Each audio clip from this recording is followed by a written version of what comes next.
মহান কাম সম্পাদন কৰিবলৈ সক্ষম হ'ল। মোৰ লক্ষ্য ইয়াৰ পৰা আমি থমকি ৰ'ব নালাগিব। অহা 5 বছৰত আমি আৰু কিমান ল'ৰা ছোৱালীক চৰকাৰী চাকৰি দিব পাৰিম তাৰ পৰিকল্পনা মই ইতিমধ্যে আৰম্ভ কৰিছোঁ। বিভিন্ন বিভাগৰ লগত কথা বতৰা পাতিছোঁ যে অহা 5 বছৰত আমি 2 লাখতকৈও অধিক ল'ৰা ছোৱালীক চৰকাৰী চাকৰি দিব পাৰিম নে নোৱাৰিম।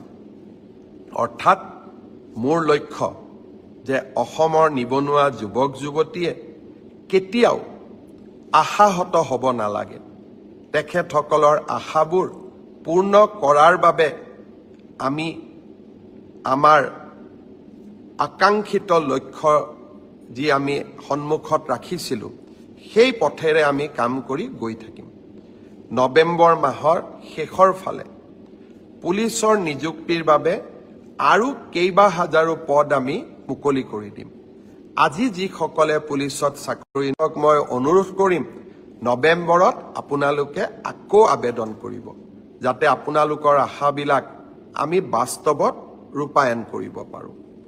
প্ৰাথমিক শিক্ষাৰো 5,000 পদৰ নিযুক্তিৰ প্ৰক্ৰিয়া সম্পূৰ্ণ হৈ যোৱাৰ লগে লগে বাকী থকা 4,000 পদৰো নিযুক্তিৰ প্ৰক্ৰিয়া আমি আৰম্ভ কৰিম। অৰ্থাৎ অসমৰ যুৱক যুৱতীৰ সপোনবিলাক পূৰণ কৰিবলৈ আমি আমাৰ প্ৰচেষ্টা অব্যাহত ৰাখিম। ইয়াৰ মাজতে আজি ৰাতিপুৱা আমি এটা সুন্দৰ নতুন আঁচনি আৰম্ভ কৰিছোঁ। আঁচনিটোৰ নাম হ'ল CM ফ্লাইট। ফ্লাইট মানে বিমান নহয়, কিন্তু CM ফ্লাইট হ'ল এনে এখন আঁচনি যাৰ দ্বাৰা